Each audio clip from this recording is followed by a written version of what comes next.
Last week நடந்த ஒரு அந்த 3 வயசு குழந்தைக்கு வந்து பாத்தீங்கன்னா அது வந்து அந்த குழந்தைய தப்பா நடந்திருக்கு. அது நீங்க கவனிச்சு பாத்தீங்கன்னா தெரியும். அந்த குழந்தைய வந்து எனக்கு கிடைச்ச ரிப்போர்ட் வந்து அந்த பையனை காலையில துப்பி இருக்கு முகத்துல.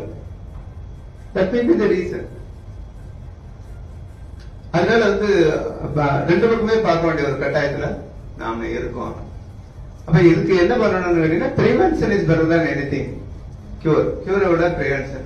இது கூட அந்த லாஸ்ட் வீக் நடந்த ஒரு அந்த 3 வயசு குழந்தைக்கு வந்து பாத்தீங்கன்னா அது வந்து அந்த குழந்தைய தப்பா நடந்திருக்கு. அது நீங்க கவனிச்சு பாத்தீங்கன்னா தெரியும். அந்த குழந்தைய வந்து எனக்கு கிடைச்ச ரிப்போர்ட் வந்து அந்த பையனை காலையில துப்பி இருக்கு முகத்துல.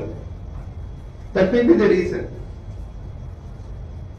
அதனால வந்து ரெண்டு பக்கமே பார்க்க வேண்டிய ஒரு கட்டாயத்துல நாம இருக்கோம். அப்ப இதுக்கு என்ன பண்ணணும்னு கேட்டீங்கன்னா prevention is better than anything. கியூரை விட பிரிவென்ஷன். இது கூட